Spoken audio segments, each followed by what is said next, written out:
कर ख़बर जुमा कीअं पई गुज़रे? अरे एहसान यार ॾाढी बुरी पई थी गुज़रे बा। शुक्र कर ना शुक्र न थी जुमा।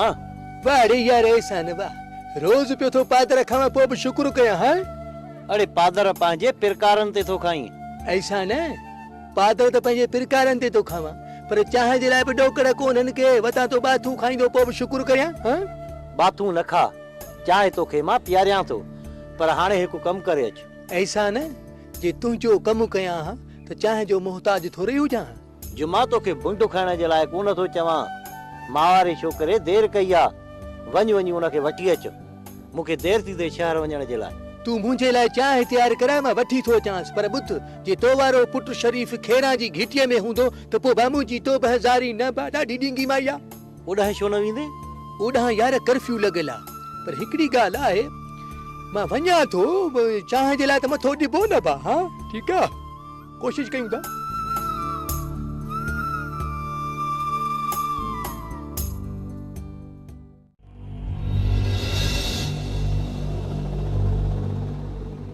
सोनी अञा बि वक़्तु आहे, जेकॾहिं तूं मुंहिंजो साथ ॾी त हीउ ॻोठ हमेशह लाइ छॾे हलूं।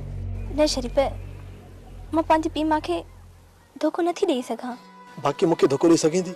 शरीफ़, मूं तोखे धोखो न आहे ॾिनो, पंहिंजी क़िस्मत में साथ एतिरो ई लिखियलु हुयो।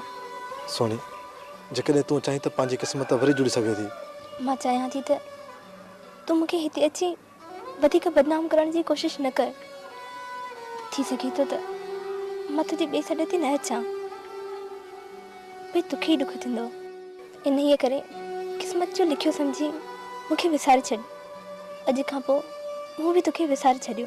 सोनी तूं मूंखे विसारे सघे थी, पर मां तोखे नथो विसारे सघां। शरीफ़, इन खां अॻु में को असांखे ॾिसी वठे, तूं हितां हलियो वञ।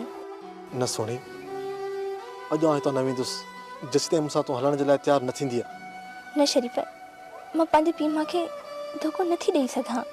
मां हिकु सिंधी औरत आहियां जेका पंहिंजी लोहीअ लॼ खे कॾहिं न लॼाईंदी।